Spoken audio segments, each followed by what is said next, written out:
You think wearing that old costume gives you special treatment? Sit down, now!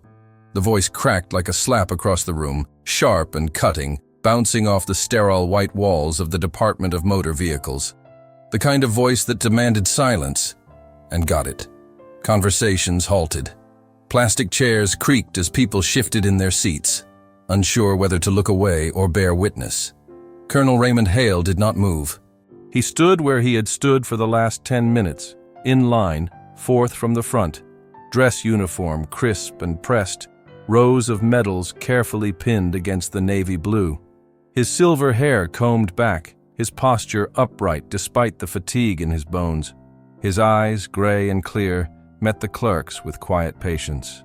His fingers, knotted and spotted with age, clutched a neatly filled-out renewal form, the kind you bring when you do not like to trouble others twice. He had not said anything out of turn.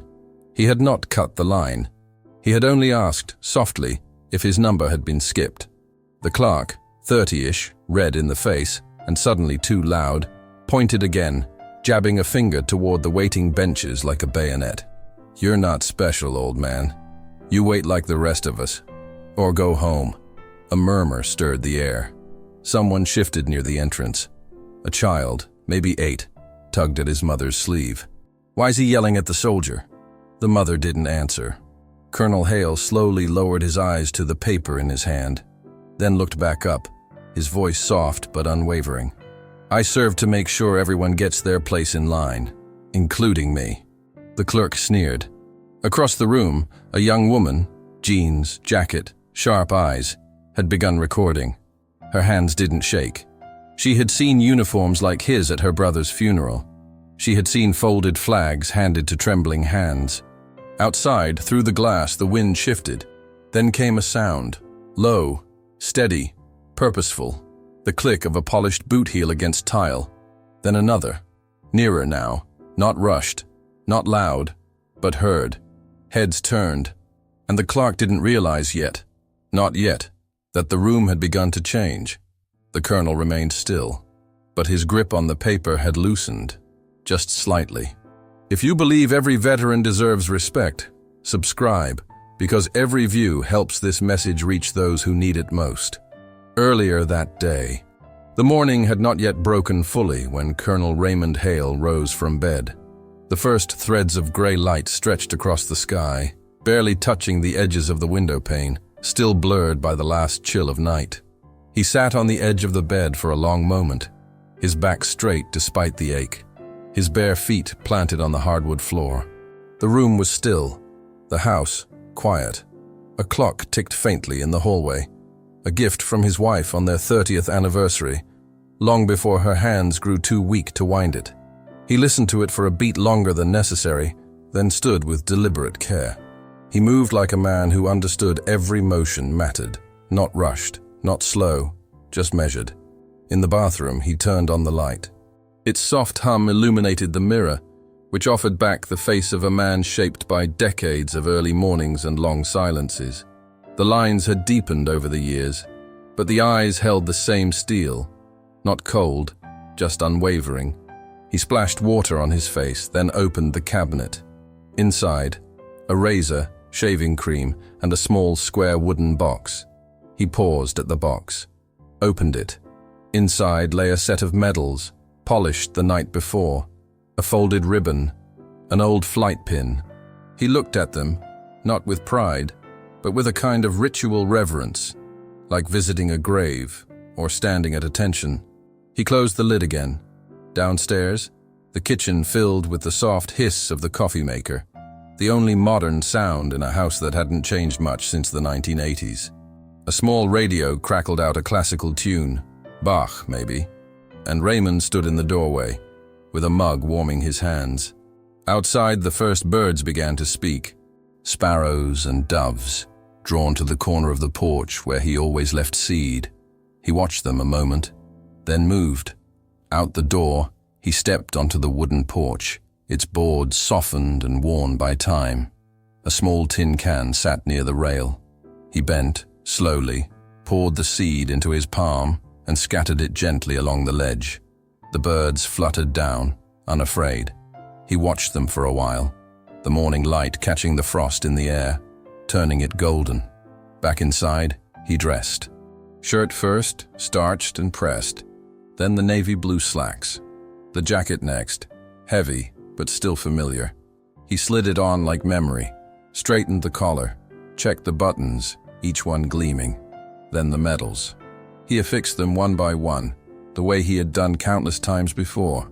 Left chest, aligned, firm, not for show, for honor. Finally, the cap.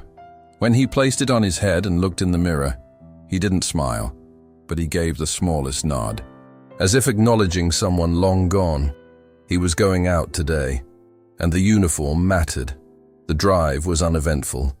The town had not changed much. Storefronts still bore the same signs from years past. A barber pole spun slowly outside Jenkins's shop, even though Jenkins himself had passed 2 winters ago. The diner on the corner had a fresh coat of paint, but the same woman stood behind the counter, pouring coffee into the same chipped mugs. Raymond drove slowly, not out of hesitance, but because he liked to see things. A man walking his dog. A teenager on a bike, hood up, earbuds in. Life moved forward. That was its nature. But some things, he believed, should be remembered as they were.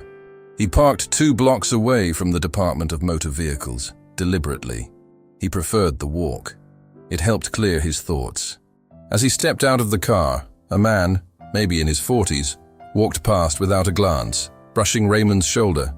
No apology, just movement, like Raymond didn't exist at all. He straightened his jacket. Halfway down the block, a woman came out of a small shop, arms full of flowers. She looked up. Their eyes met. She looked away. No smile. No nod. Raymond continued walking. At the coffee shop on the corner, he stepped inside briefly. The young woman behind the counter was scrolling through her phone. He waited a full minute before she looked up. "What can I get you?" "Just a small black coffee." She turned, poured, placed the cup on the counter without a word. Raymond reached for his wallet, then paused. "Do you still honor military discount?" She looked him up and down, the uniform, the ribbons, the cap. "That's for real service," she muttered under her breath. Raymond didn't respond. He laid down the full amount, nodded once, took the cup, and left. Outside, he sipped the coffee slowly, letting the warmth sit on his tongue. He did not think unkindly of the girl. She was young, maybe angry at something, maybe unaware of what the uniform had seen. He looked down the street toward the DMV. It would be a long morning, but he had stood in longer lines before. The sun had risen higher now, casting long shadows across the sidewalk. He paused once at a crosswalk, waiting as cars passed. A horn honked. A driver leaned out. "Move it, Grandpa." Raymond stepped forward, steady. He arrived at the Department of Motor Vehicles just after 9 o'clock. Inside, the line was already long. He took a number, sat quietly. He looked around, young parents with children, construction workers, 2 teenagers whispering into a phone. The fluorescent lights hummed above. He waited 15 minutes, then 20. His number flashed on the screen. He rose and walked toward the counter. But before he could speak, the voice rose behind it. "You think wearing that old costume gives you special treatment? Sit down, now." The clerk's name tag read Derek, though no one had asked for his name. His voice, however, made sure everyone in the room remembered it. He stood behind the counter, arms folded, jaw clenched, eyes narrowing at Colonel Hale like a man scolding a trespasser. He tapped a pen sharply against the desk, rhythm impatient. "I said, sit down. You wait like everyone else. There's no gold pass for dressing up like it's Memorial Day." The words hung in the air, dense and bitter. A few heads turned, then looked away. A young man in a hoodie snorted. A teenager pulled out his phone, recording quietly from the 4th row. Colonel Hale didn't move. His fingers rested lightly on the edge of the counter. His mouth opened, calmly, without offense. "My number was called. I simply came to renew my license. If there's a misunderstanding, I can wait. But I assure you," Derek raised his hand, cutting him off, "don't give me the whole hero routine. I've heard it before. Every time one of you comes in here expecting a pat on the back, you think that uniform's a golden ticket? Hale blinked slowly.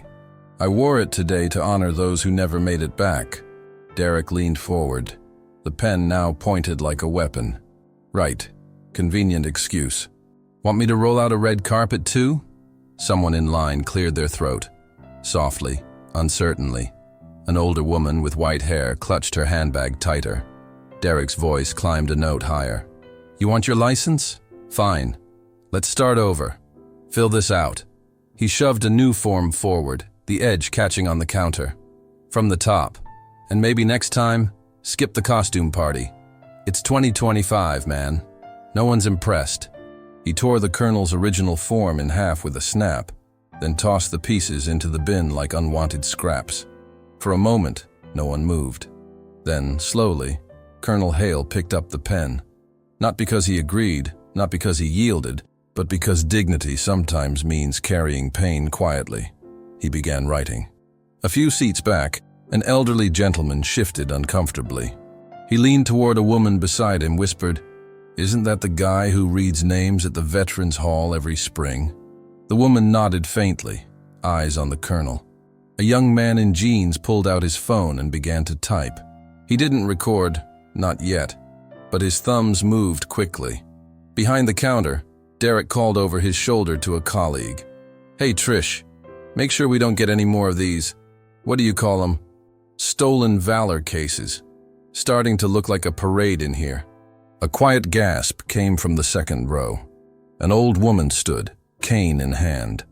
"I don't know who raised you," she said, voice trembling, "but that man deserves more respect than any of us here. Show some decency." Derek rolled his eyes. "Ma'am, please sit down or I'll have security remove you." She sank slowly back into her chair, cheeks flushed. Colonel Hale paused his writing. He turned toward her, nodded once, small but deliberate. "Thank you, ma'am." The form in his hand trembled slightly now. A man stepped forward, early 30s, trim beard, quiet presence. He didn't speak, just placed a hand lightly on the counter. Derek looked up. "You waiting for something?" The man said nothing, just nodded toward the colonel. Derek frowned. "You his lawyer or something?" Still silence. Then Derek stepped back, hand reaching for a drawer. He pulled out a pamphlet, tattered, faded, and slapped it on the counter. "You people want recognition? Here." He shoved it toward Hale. "This is the veteran discount list. You can take your coffee and your discount and feel good about yourself." The pamphlet fluttered to the ground. Hale bent to pick it up, slow, careful not to let his knees lock. As he rose, he caught sight of his reflection in the glass divider, uniform creased, face tired, shoulders still straight. He looked into his own eyes and said nothing. The silence deepened. Then a quiet buzz. Someone's phone vibrated on the armrest of a plastic chair. Another chirped softly. The crowd began to shift. Not a storm, not yet, but a tide. The young woman with the phone was still filming, now with her brows furrowed.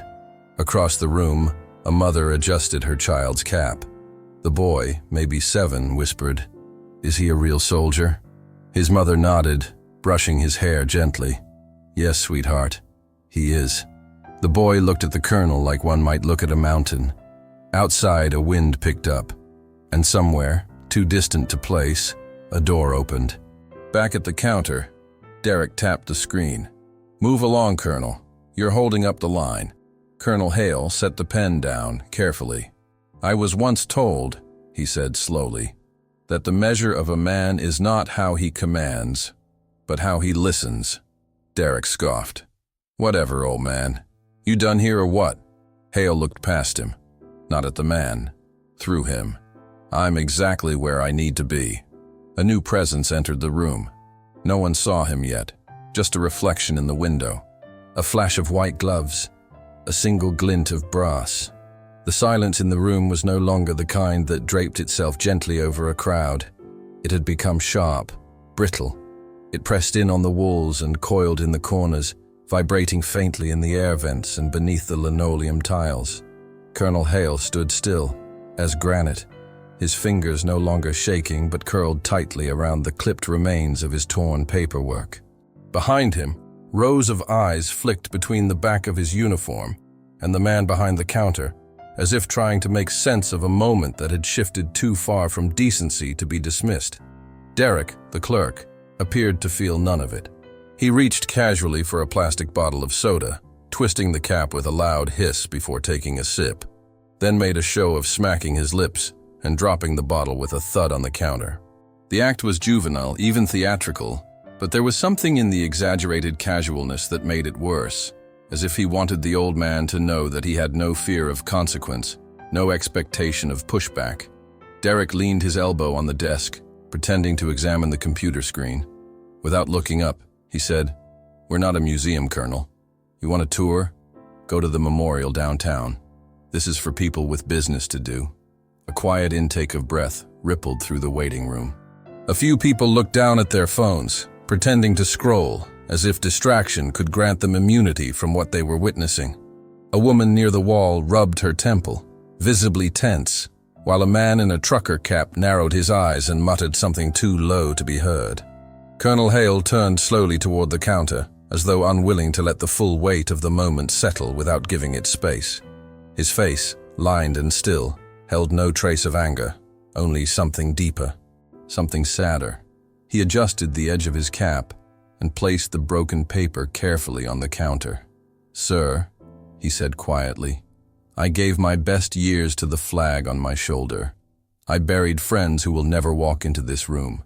I ask only to be treated like any other man, not less." Derek leaned forward again, lips curling, and spoke loud enough for all to hear. "No one asked you to go to war, Colonel. No one owes you anything. Especially not special treatment just because you chose to wear a uniform 60 years ago. You think your medals matter now? This isn't the 1960s. In the space of a heartbeat, the atmosphere thickened. The man in the trucker cap straightened up in his seat. The woman near the wall sat rigid, lips pressed tight. The quiet buzz of overhead lights felt louder now, almost like static. And then Derek pushed harder. He reached toward the side of the desk where Colonel Hale's original documents lay, the ones he'd taken earlier. With a motion more abrupt than before, he picked up the envelope containing Hale's discharge certificate and identification paperwork. He held it up between two fingers, smirking. "Let's see what's so special about this, huh?" Before anyone could react, he tore the envelope down the center, the sound of paper rending like a slap to the face. The contents fluttered to the floor. A worn photograph of a much younger Hale standing beside two fellow airmen, a typed letter from the Department of the Air Force, a signed commendation from his final base commander. They scattered like leaves, sliding under the counter and curling at the corners. No one moved.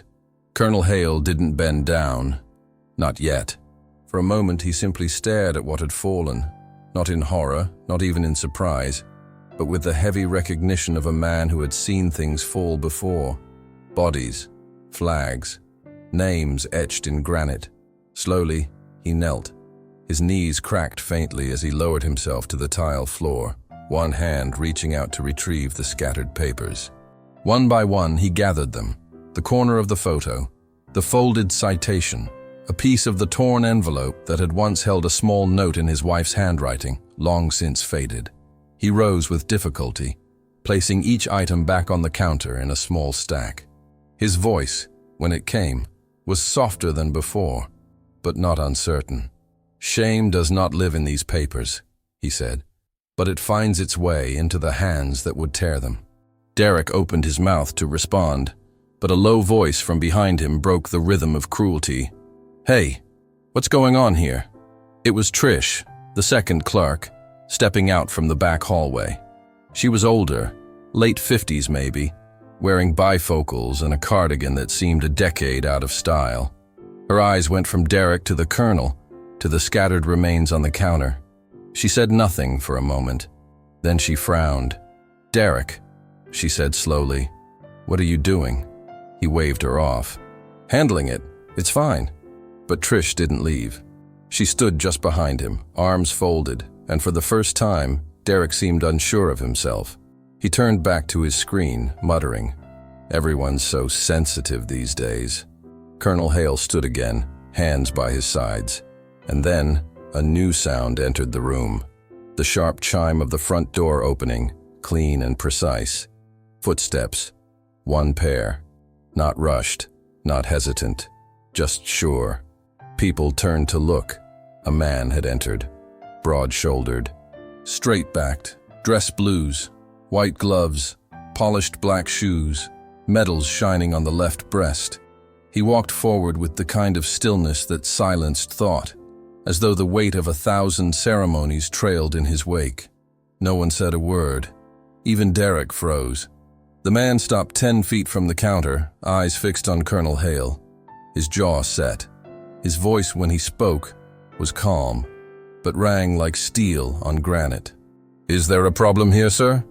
And for the first time that morning, Colonel Hale blinked with surprise, because he recognized the face. Older now, filled out, but the eyes hadn't changed. He had seen those eyes once, in a jungle far from home, during a moment of fire and smoke and blood, long before this young Marine ever carried his own name with pride. Raymond Hale had pulled his father from the edge of death, and now the son had returned, not to repay, but to stand. Not a word passed between them yet, but something had shifted. The air changed, and slowly, the room remembered how to breathe. Da Nang, South Vietnam, May 1969. The jungle breathed like a living thing. It was thick and hot and humming, cicadas screaming from somewhere deep in the canopy, gunpowder staining the air like rust, smoke crawling in sheets across the low brush. The world was green and brown and blood and fire. And in the middle of it, a man named First Lieutenant Raymond Hale sat in the cockpit of a Bell UH-1 Iroquois helicopter, call sign Dustoff Delta, listening to the panic of young voices over the headset. "LZ is hot! Repeat, we are under fire! We've got wounded! Requesting evac now! This is Bravo 2-1! Repeat, we have casualties!" The radio squawked and hissed. Somewhere below, a firefight raged in the wet jungle ravine. Hale's flight gloves were damp with sweat, gripping the cyclic and collective tight enough to make his knuckles ache. In the co-pilot seat, Warrant Officer Clemens shook his head. "Ray, that's a death trap." Raymond didn't look at him. "How many down?" "4 reported wounded. 1 critical, 1 pinned. They're requesting litter evac, but the tree cover's too thick. Artillery shells hit 2 clicks west. Could be VC circling." Hale's voice was steady. "Wounded, still wounded." He keyed the mic. "Bravo 2-1, this is Dustoff Delta. We are 10 minutes out. Pop smoke at safe distance. We'll come in low." The reply crackled through, half static, half fear. "Thank you, sir. We'll hold. There's a clearing east of the wreckage. Small hill." Clemens swore under his breath and adjusted his helmet strap. "I swear, if you get me killed in a rice paddy on a Sunday." But Hale had already banked the bird. Below them, the jungle opened in flashes, napalm scorches, broken trees, a rising column of gray smoke. He flew fast, low, too low, skimming the tops of palms. The rotors cut the heavy air like a blade. Inside the hull, the crew chief and medic steadied the stretchers, saying nothing. 7 minutes later, they dropped below the ridgeline. The clearing was barely large enough for the skids to kiss the ground. To the left, a burned-out foxhole smoldered. To the right, 2 Marines waved arms frantically, one of them cradling the limp form of a third across his lap. Raymond saw their faces for just a moment, young, frightened, covered in soot and blood. And one of them, the one shouting into the smoke, clutching a wounded friend to his chest, was a private first class named David Monroe. He couldn't have been more than 19. They touched down hard. Machine gun fire cracked in the distance. The jungle answered in thunder. Raymond didn't wait. He unstrapped, dropped out the side, and sprinted across the clearing with the medic. The earth beneath him was soft and stank of death. Bullets hissed over the treetops. A mortar thudded somewhere far too close. He ignored it. Monroe was screaming, not from pain but from terror. "He's gonna die, sir. He's hit bad. His leg, I can't stop it." Raymond dropped beside him, eyes scanning the wound. Arterial, bleeding fast. He pressed both hands to the limb, felt the warm surge pulse between his gloves. The medic pushed a tourniquet into place. Monroe kept trying to speak, but the words were tumbling too fast. "Please get him out, sir, please. He's my best friend, I can't. He's got a baby coming in September." Raymond's voice cut clean through the panic. "Private, you hold this tourniquet right here. Don't move. Don't let go. Not for anything." Monroe nodded wildly, holding the wrap with white knuckles. Raymond lifted the man's unconscious body with the medic, together hauling him back across the burning field, skids still turning, blades still roaring overhead. As they loaded the wounded man into the chopper, another burst of gunfire cracked through the trees. Splinters tore through a palm trunk just behind them. Raymond turned back for Monroe. The private had frozen, half exposed, one knee down in the grass. His eyes were locked on the blood coating his hands. "Private!" Monroe didn't move. Another shot cracked. Too close. Raymond ran. He grabbed Monroe by the straps of his flak vest and yanked him backward with the strength of adrenaline and fury. Hauled him up, dragged him bodily to the chopper, threw him inside like a sack of sand, and climbed in after, the medic slamming the doors shut just as the rotors lifted the bird away. Bullets chased them through the treetops. Raymond didn't speak until they cleared the ridge. Then he turned to Monroe. The boy was crying. Not loud, not childlike, just shaking, shoulders heaving, eyes wide, hands clenched into fists, coated with someone else's blood. Raymond reached forward, placed a hand on his shoulder. "You did good, son." Monroe just looked at him, nodded once, and never forgot. 2 weeks later, when David Monroe Sr. was finally discharged from the field hospital, he asked the nurse for one thing: a copy of the photo someone had taken at the landing zone, the moment Raymond Hale had pulled him into the bird. He kept it framed above his workbench for the rest of his life. His son, David Monroe Jr., would grow up looking at it every single day. Back in the present, Colonel Hale had no way of knowing that when the man in dress blues entered the DMV, he carried that photo folded neatly in his breast pocket. He had made a copy years ago. It traveled with him wherever he went. Because for him, that man at the counter wasn't just another name on a war memorial. That man was the reason he was born. And now, after a lifetime of stories told in quiet reverence, he had come, not by accident, not by fate, but by calling, to return a salute long overdue. The man in dress blues stood still, framed in the afternoon light that poured through the glass doors of the Department of Motor Vehicles.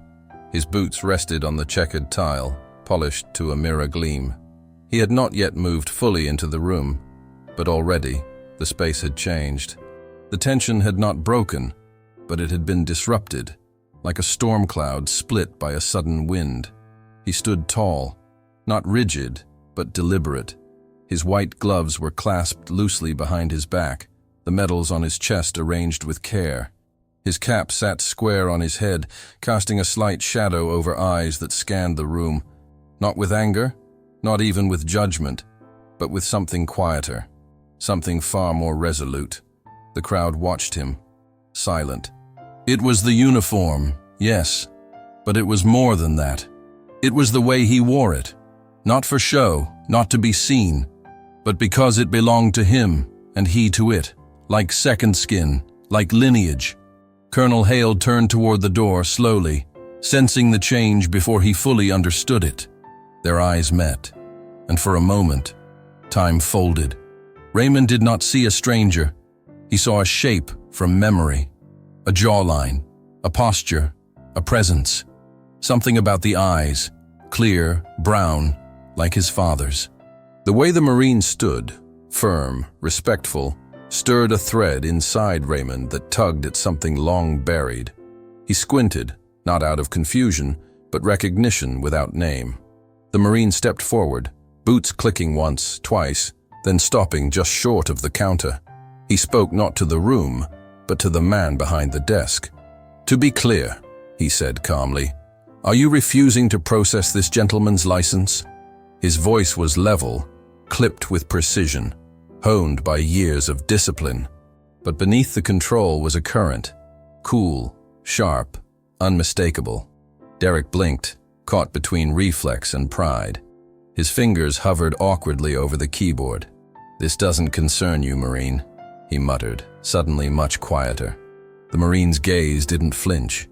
"It concerns every one of us who puts on this uniform, past and present, and it certainly concerns me."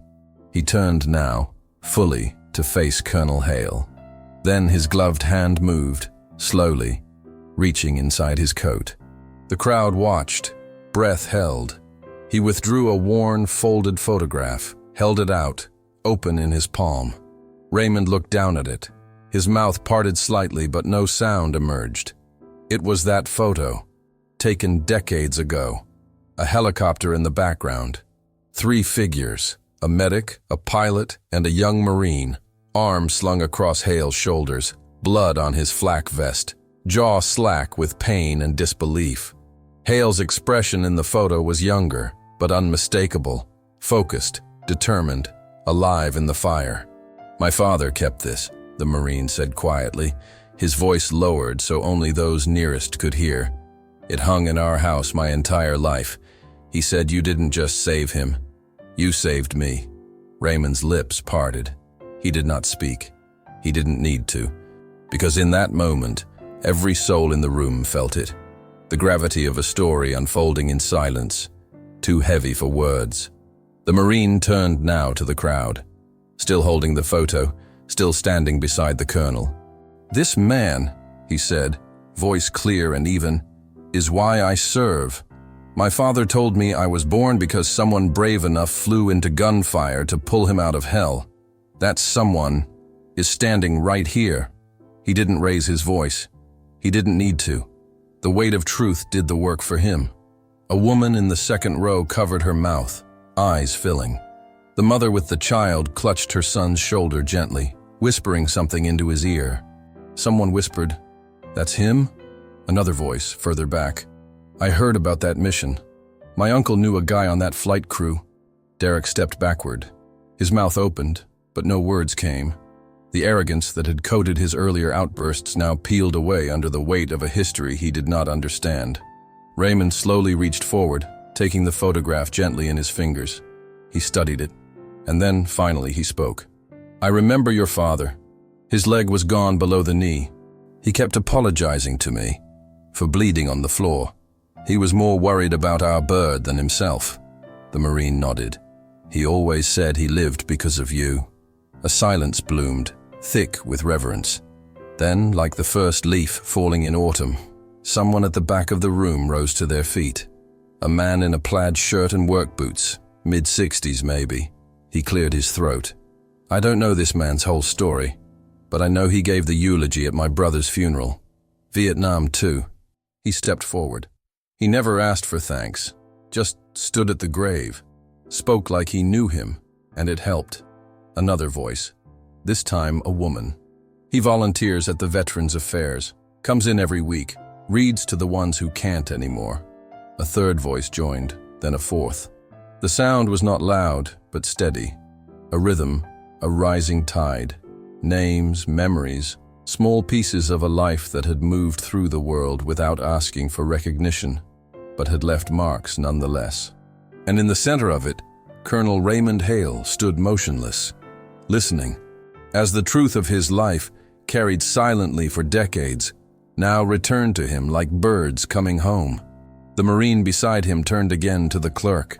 "This man came here to renew a license. You tore up his documents, mocked his service, called him a costume." The words were not angry. They were quiet. And somehow, that made them sharper. "You owe him more than a form," he added. "You owe him respect." Derek, pale now, looked helplessly toward the back office, but no one came to his defense. The room was still. No one raised a fist, no one shouted, but something far more powerful had occurred. A reckoning of quiet truths, of lives remembered, of dignity restored. The room had changed. It was no longer a place of paperwork and waiting numbers, no longer just another drab government office with its scuffed tile floors and flickering lights. Something sacred now moved in the space between the people. A hum, a current, not of noise but of memory. The kind that builds slowly, quietly, until it fills every breath and every corner. Colonel Hale stood still in the center of it all. His uniform straight, his cap still firmly in place. He did not smile. He did not cry.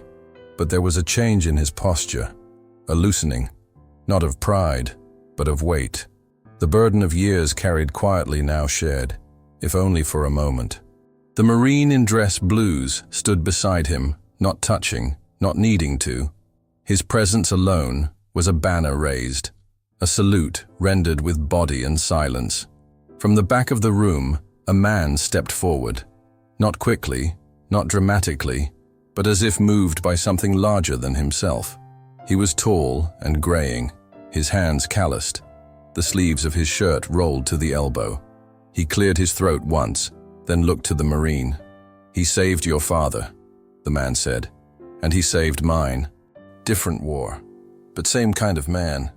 A murmur moved through the room, not voices, not yet, just the subtle movement of people leaning in, eyes softening, guards lowering.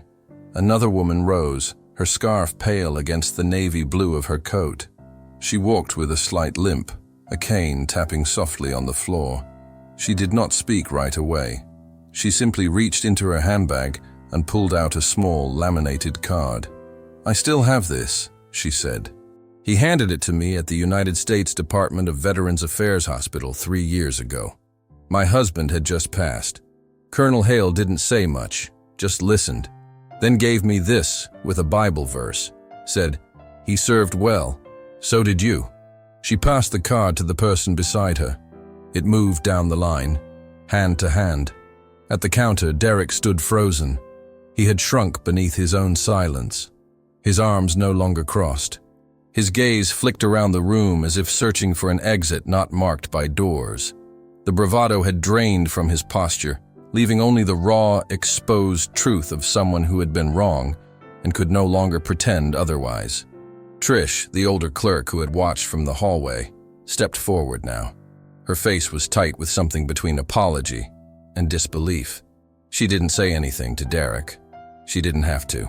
Instead, she looked at Colonel Hale and placed a fresh form on the counter. "Sir," she said softly, "this one's already filled.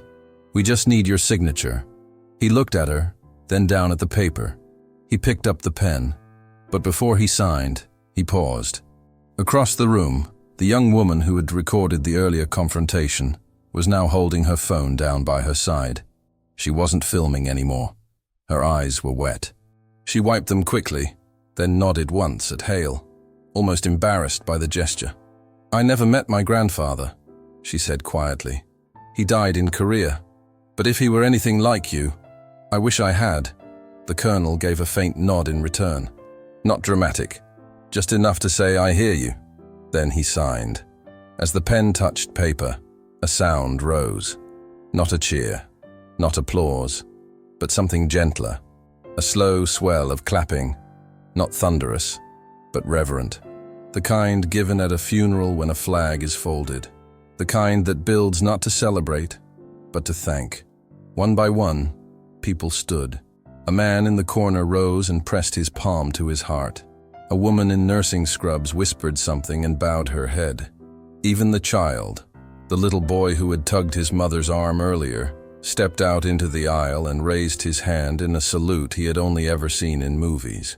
His fingers were awkward, but his face was serious. The Marine looked down at him, then returned the salute, crisp and perfect. Colonel Hale turned now to the crowd. He looked not with pride, not with sorrow, but with the full breadth of a man who had lived long enough to see both fail and rise, and still choose to stand. He adjusted his cap with 2 fingers. Then he returned the salute. Tears came to some eyes, not from sadness, but from the long-sought recognition of something righted, if only for a moment. At the back of the room, a door opened. The branch manager, a man in a dark vest and badge, stepped into view. His face was drawn tight with confusion, then clarity. He surveyed the room, saw the Marine, saw the veteran, saw the crowd, and saw Derek, now pale and wordless, behind the counter. The manager walked forward. He stood before Colonel Hale and extended his hand. "I apologize, sir," he said. None of this should have happened. You have our respect and our thanks." Raymond Hale took the hand. Not to forgive, not to restore, but because men like him understand the difference between justice and vengeance, and he had never needed the latter to live with the former. The manager turned now to Derek. "You're relieved for the day," he said firmly. "Step away from the counter." Derek didn't argue. He simply nodded once and backed away, slowly, quietly. And as he walked past the Marine, he looked up, just once, into the face of the man whose father had been saved by the very man he had mocked. There was nothing to say, so he said nothing. He left. And as the door closed behind him, the room exhaled. The Department of Motor Vehicles returned to order that afternoon, not quickly and not quite the same. The machines still beeped, the numbers still flashed above the counters, and new names were called in quiet procession. But something had changed. The air held a residue, like the echo of a hymn once sung, or the scent of rain long after the storm has passed. Colonel Hale had departed not long after the crowd began to settle, his papers now safely in his pocket, his license approved without question. He didn't linger. He had never been one to seek the long applause. He left as he came, steady, quiet, dignified. The Marine walked with him to the sidewalk, their words exchanged in private, too soft for others to hear. Inside, Derek's absence was immediately felt. Trish resumed duties at the counter, her face composed, but marked by something sterner than usual. The room moved differently around her, more carefully, more aware. By the end of that week, word of the incident had already begun to ripple beyond the walls of the building. Someone had posted the video, not all of it. Just the moment where Colonel Hale stood in silence while others spoke for him, where the crowd rose, where the Marine extended the photo, and time collapsed into meaning. The clip didn't go viral in the flashy way. It moved like memory. Quiet shares, comments from strangers, words like, "My father would have cried, and this man deserves more than we can give." Local news picked it up, then the regional affiliate, then a national veterans journal. And by the following Monday, the department had issued a statement. The words were measured, legal, carefully reviewed, but the meaning was unmistakable. They acknowledged the incident, they expressed regret, and they announced the creation of a new initiative across all state offices, Veterans Priority Access Hour. 1 hour each morning set aside for active duty and retired veterans, with trained staff present, not just to process, but to serve. A printed notice would be placed at every public service window. "To those who stood for us, we now stand for you." Derek was placed on immediate leave. An internal review was launched. But there was no public firing, no staged punishment. That was never Colonel Hale's desire. The video had never shown rage, only a man absorbing insult like he had absorbed fire once, without flinching, without striking back. Yet consequences moved, nonetheless. In town, Derek found doors that once opened easily now paused. He applied for a customer-facing job at a retail bank, turned down. Tried for a county clerk role, postponed indefinitely. His name was not scandalous. It simply lingered, spoken quietly, remembered. His father, a former Navy mechanic who kept to himself on the edge of town, never commented publicly. But those who knew him said he didn't fly the flag that week, for the first time in 30 years. Derek began community service in the spring. The assignment, some said, had been suggested by the branch manager himself. Volunteer at the United States Department of Veterans Affairs Hospital, in the records office. Filing, copying, helping veterans who couldn't walk without aid or see without help to navigate the paperwork they never asked to need. He didn't wear a name tag there. And at first, the veterans didn't speak to him much. But over time, They watched him come early, watched him leave late, watched him stop trying to be seen and start trying to help. And on a Thursday, long after most had forgotten his name, he arrived with a folded flag, one that had once sat in his grandfather's attic, and placed it in the hospital's lobby with a note that simply read, "In honor of those who gave me what I did not deserve, thank you for your silence and your service." It did not erase what he had done, but in its small way it began to matter.